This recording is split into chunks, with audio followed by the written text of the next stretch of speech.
मुख्यमंत्री पुष्कर सिंह धामी ने गुरुवार को केदारनाथ धाम के सेवादार सदस्यों के दल के वाहनों का फ्लैग ऑफ किया। इन सेवादारों द्वारा केदारनाथ यात्रा मार्ग पर 21 से 25 अप्रैल तक श्रद्धालुओं के लिए उत्तराखंड के मुख्य सेवक के नाम पर भंडारे का आयोजन किया जाएगा। बाबा केदार की डोली के गुप्त काशी से केदारनाथ पहुंचने तक यात्रा पड़ावों पर श्रद्धालुओं के लिए भंडारे का आयोजन किया जाएगा।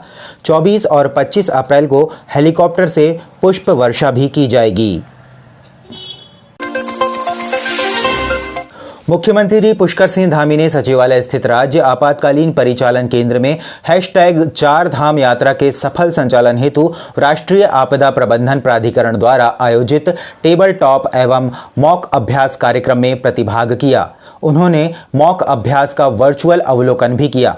मुख्यमंत्री ने कहा कि राज्य सरकार द्वारा श्रद्धालुओं की सुविधा के दृष्टिगत सभी तैयारियां की गई हैं। यात्रा मार्गों पर आपदा प्रबंधन की दृष्टि से यात्रा शुरू होने से पूर्व मॉक अभ्यास किया गया है। इससे केंद्र एवं राज्य सरकार के विभिन्न संस्थानों के बीच समन्वय भी बढ़ेगा।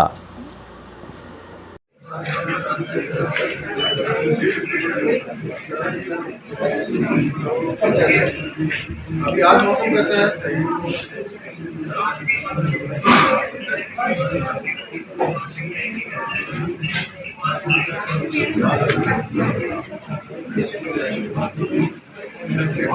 लोग कितने हैं?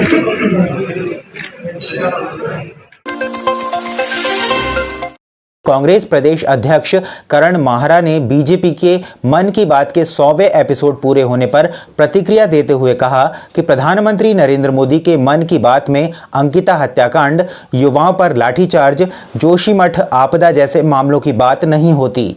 निश्चित ही बड़ी हस्तियां शामिल होंगी। बीजेपी का मैं कहूँगा मेगा इवेंट है, क्योंकि उनके यहाँ मन की बात में अंकिता की बात तो होती नहीं, उनकी मन की बात में बच्चों पर लाठीचार्ज की बात होती नहीं, उनकी मन की बात में वीआईपी के द्वारा किए गए कुकृत्यों की बात होती नहीं, उनकी मन की बात में जोशीमठ की बात होती नहीं। महिमा मंडित अपने आप को करने वाली पार्टी है और अपने आप को महिमा मंडित करने के लिए इस तरीके के इवेंट्स वो करते रहते हैं, यहाँ भी और विदेश में भी, तो इसका कोई बड़ा प्रभाव नहीं है।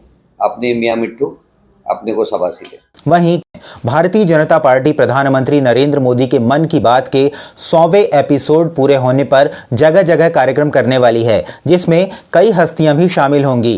कांग्रेस के लोग भी हमारे मन की बात का कार्यक्रम देखते हैं, तभी उनको बारीकी से पता है कि हमारे यशस्वी प्रधानमंत्री जी कौन सी बातें कब करते हैं मन की बात में। तो ये काफ़ी मैं खुश भी हूँ इस चीज़ को देखकर कि कांग्रेस की मानसिकता के लोग भी हमारे कार्यक्रम मन की बात को देखते हैं। और दूसरी बात मैं ये कहना चाहती हूँ कि शायद उन्होंने ये नहीं सुना होगा कि हर चीज़ कहते हैं हमारे यशस्वी प्रधानमंत्री जी। मन की बात के कार्यक्रम में हर बारीकी को पकड़ते हैं और हर चीज़ को कहते हैं।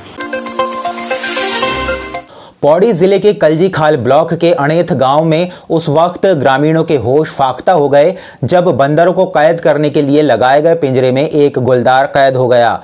वन विभाग को सूचना दे दी गई। वन विभाग की टीम ने गुलदार का रेस्क्यू कर उसे नागदेव रेंज ले आई है। रेंजर ललित मोहन ने बताया कि गुलदार को अब सुरक्षित स्थान पर छोड़ दिया जाएगा।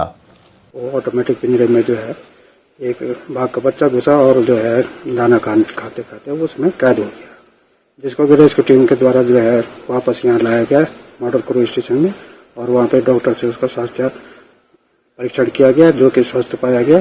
इसे आप जो है जंगल में प्राकृतिक आवास में छोड़ दिया गया। विश्व प्रसिद्ध 11 ज्योतिर्लिंग बाबा केदारनाथ की यात्रा आगामी 25 अप्रैल से आरंभ हो रही है, लेकिन मौसम की दुश्वारियों ने बाबा केदार की डगर मुश्किल कर दी है।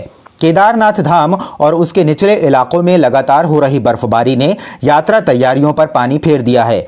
पिछले 24 घंटे से केदारनाथ धाम में हो रही लगातार बर्फबारी के कारण यात्रा तैयारियों में काफ़ी व्यवधान उत्पन्न हो गया है, जबकि हाड़ कपाती ठंड के कारण केदारनाथ धाम में मजदूरों के लिए काम करना मुश्किल हो गया है। ऐसे में यात्रा तैयारियों की गति बेहद धीमी पड़ गई है।